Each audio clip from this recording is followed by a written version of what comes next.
When was the last time you found a big buck without a trail camera telling you where to look? If you're like most hunters, you couldn't answer that question.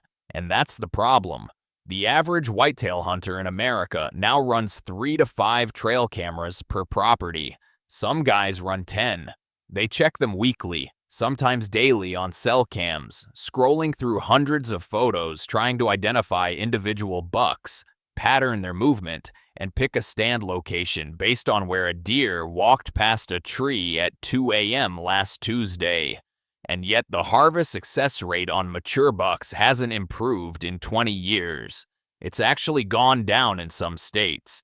You have more surveillance technology on your hunting property than most banks have in their parking lots, and the big deer are still winning.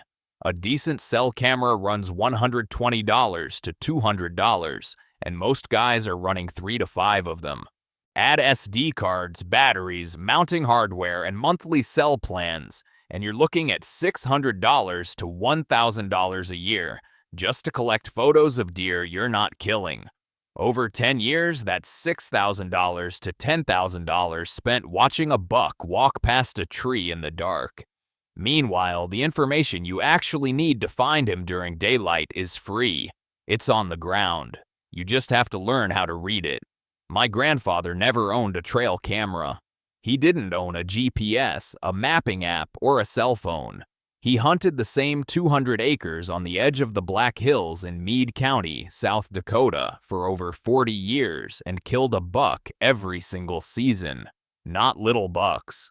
Deer that his neighbors, who had twice the acreage and eventually 10 times the technology, never even knew existed.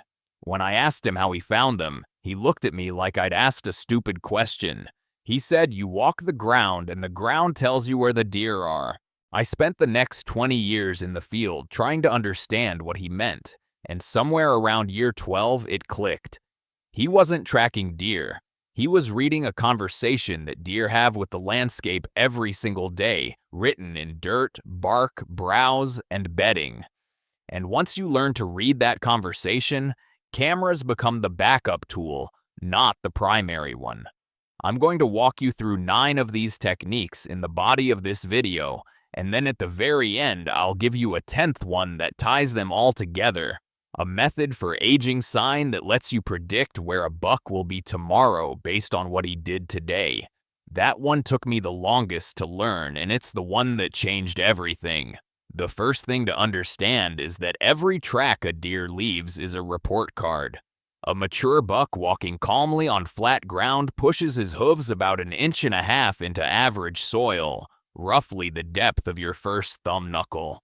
A doe in the same soil sinks about 3/4 of an inch. That difference matters because when you find a track that pushes past 2 inches deep, you're looking at either a very heavy deer or a deer that was moving fast. If the dew claws, those are the 2 small marks behind the main hoof print, are visible, the deer was running or walking downhill.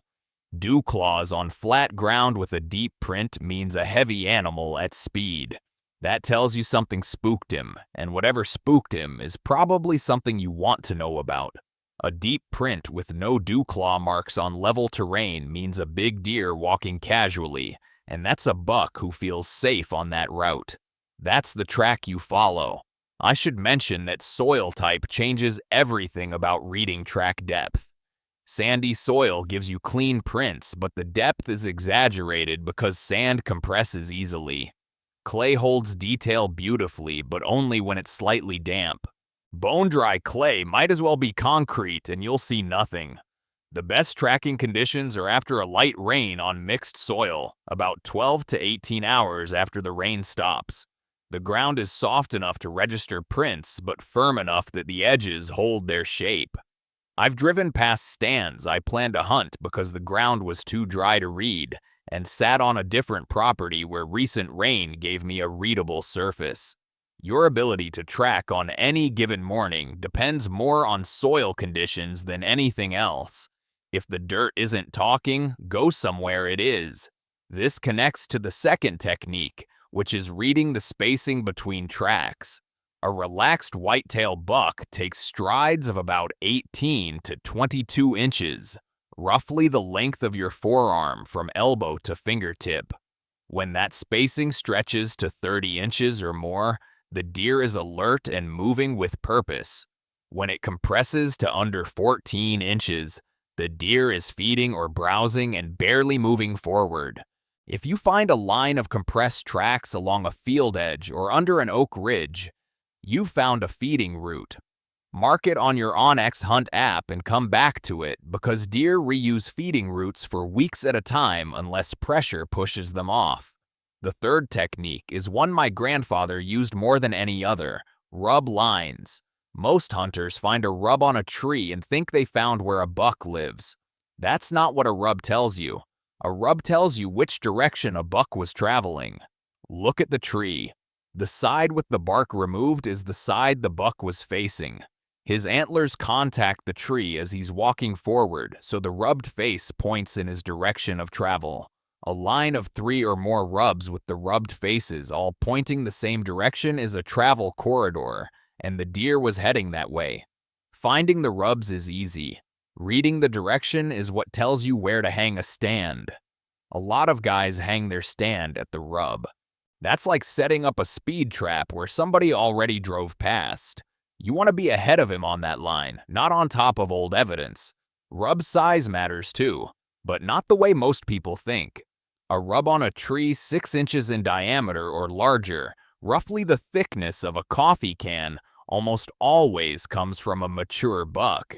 Young bucks physically can't generate enough force to scar a tree that size, but a big buck will also rub small trees. So a small rub doesn't tell you much, but a big rub tells you plenty. The fourth technique involves browse lines, and this is where most hunters have never even thought to look. Walk through a section of timber and pay attention to the height at which branches have been browsed, meaning clipped or broken where a deer pulled off leaves or buds. Does browse at roughly 3 to 4 feet off the ground, about hip height on an average adult man. A mature buck feeding in the same area reaches 5 to 5.5 feet, roughly your chin height if you're about 5'10". If you walk a ridge and notice that browse damage stops at 4 feet on one side but reaches 5 feet or higher on the other side, the bucks are feeding on the higher browsed side. That terrain preference usually correlates with where they feel safest, which means better cover, better escape routes, or less human pressure. I found a section like this on a lease in Perry County, Alabama, right in the Black Belt where the hardwood draws cut through the open prairie. Every hunter on the lease had their stands on the north face of a draw because the cameras showed more overall deer activity there. The south face had fewer photos, but the browse line was 6 inches higher. I moved my stand to the south face and saw the biggest buck on the property within 3 sates. He'd been feeding there at last light, 80 yards from the nearest camera, for probably the entire season. Beds are the fifth technique, and they tell you more about a buck's personality than almost anything else in the woods. A deer bed is an oval depression in grass, leaves, or snow where a deer has laid down. Does bed in groups, and their beds tend to cluster in open timber with good visibility, usually on flat ground or gentle slopes. Buck beds are almost always solitary, positioned on points, ridges, or benches where the terrain gives them a wind advantage, meaning they can smell what's below and see what's above. A mature buck bed is roughly 40 to 45 inches long, about the length of a yardstick and a half. If you find a solitary oval bed that size on a terrain point with the wind at the deer's back, you've found a buck bedroom. Don't hunt it, you'll blow him out. Instead, find the trail he uses to leave that bed in the evening and set up 100 to 150 yards downhill along that exit route, far enough that your scent and noise don't reach his bed but close enough to catch him on his feet before dark. That distance is about the length of a football field and a half. A mobile hang-on stand like an XOP Vanish works well for this because you can set it the same day you find the bed and hunt it that evening before the buck knows anything has changed. Setting a permanent stand near a buck bed is a death sentence for that location. He'll pattern you before you pattern him. If you're enjoying this so far, subscribe. We've got more of these coming. Technique 6 is scat analysis, and I know that sounds unpleasant, but bear with me for a minute. Deer droppings tell you two critical things. First, pellet size indicates body size. A mature buck produces pellets roughly 1/2 inch to 3/4 of an inch long, about the size of a large blueberry. Doe and fawn pellets are noticeably smaller, closer to the size of a pea. Second, the moisture and color of the scat tells you how recently the deer was there. Fresh pellets are dark, shiny, and moist. After 12 hours, they start to dull. After 24 hours, in dry conditions, they're matte and lighter in color. After 48 hours, they begin to crack and gray. This gives you a rough timeline of when a deer used that trail, and when you combine it with the other sign around it, tracks, browse, rubs, you can start building a picture of not just where the deer goes, but when. Creek crossings are number 7, and deer don't cross water randomly. They pick specific spots and reuse them, often for years. Look for places where the bank is worn smooth and the approach trail is deeply grooved on both sides. A heavily used crossing will have a clay or mud ramp worn into the bank at roughly a 30-degree angle, gentle enough for a deer to walk down without sliding. If you find tracks at that crossing that match the size profile of a mature buck, pay attention to which bank has the deeper, more numerous tracks. That's the side he enters from more often, which means he's coming from that direction. His bedding is likely uphill and upwind on that side. The 8th technique is one that very few hunters practice, and it's reading rub freshness. When a buck rubs a tree, the exposed inner wood is pale, almost white, and moist with sap. Within 48 hours, that wood begins to oxidize and darken to a light tan. After a week, it turns brown. After 2 to 3 weeks, it grays and the edges of the bark start to curl. This gives you a timeline. If you're scouting in mid-October and you find a rub line with pale, sap-wet rubs, that buck was there within the last day or two. That's active sign. If the rubs are brown and dry, he made them 2 weeks ago and may have shifted his pattern. Fresh rubs near old rubs mean the buck is still using that corridor, but the timing may have changed. The color of the exposed wood is a clock, and learning to read it accurately is worth more than 100 trail camera photos of the same deer walking the same trail at 3 a.m. Technique 9 is something I learned not from my grandfather, but from a kid I met on public land in southern Vermont, in the Green Mountains near Stratton. He was maybe 22, no cameras, no cell service, hunting out of a backpack with a Sitka jacket that had more stitched repairs than original seams. He was sitting on a log glassing a hillside with a pair of Swarovski EL 10x42s that cost more than his truck. I asked him what he was looking at, and he said he was watching the birds. Specifically, he was watching where jays and crows were agitated versus where they were calm. He told me that a bedded deer suppresses bird alarm behavior in its immediate area because the birds habituate to its presence. But the perimeter around that bedded deer, roughly 40 to 60 yards out, is where birds remain alert and will flush or call when disturbed. If you glass a hillside and notice a pocket of silence surrounded by active bird behavior, there's a good chance something large is bedded in that pocket. I thought he was crazy. Then he pointed to a spot about 200 yards out where the jays had gone quiet, and we watched a 140 class 10-pointer stand up from his bed 20 minutes later, exactly where the kid predicted. I bought him lunch. He deserved it. On public land during gun season, most of these techniques become unreliable. Boot traffic from other hunters tears up trails, disturbs beds, and creates so much ground disturbance that genuine deer sign gets buried under human noise within the first 48 hours of the season. If you're hunting heavily pressured public ground during a firearms opener, Tracking is a secondary tool at best.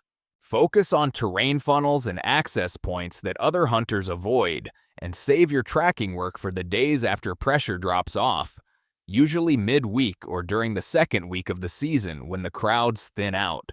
Before I ran trail cameras, I tracked everything on foot across the same 120-acre property for 6 consecutive seasons. My average was 1 mature buck sighting per 8.4 hours on stand. The 3 seasons after I added cameras, my average dropped to 1 per 11.2 hours.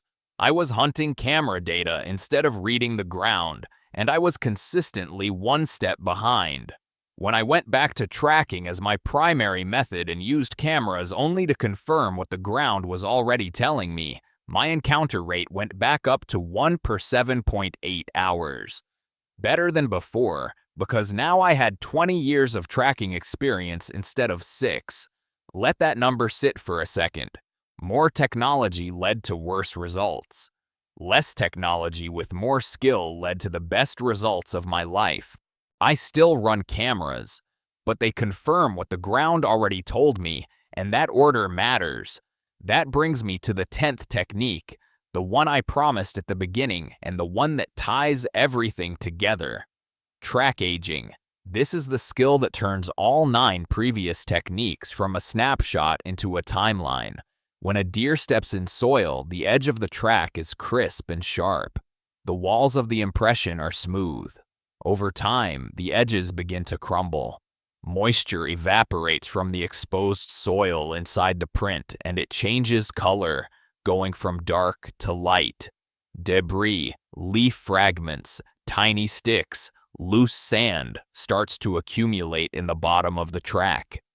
In average conditions, a track less than 4 hours old has razor-sharp edges and often visible moisture in the bottom. A track 8 to 12 hours old has softened edges and a dry floor. A track 24 hours old has noticeably rounded edges and some debris accumulation. By 48 hours, the track is beginning to fill in and lose definition. Combine track aging with direction of travel and location, and you can reconstruct a buck's daily schedule from his sign alone. Fresh morning tracks heading toward a bedding ridge tell you he moves to bed at dawn from that direction. Day-old evening tracks on a field edge tell you he feeds there after dark.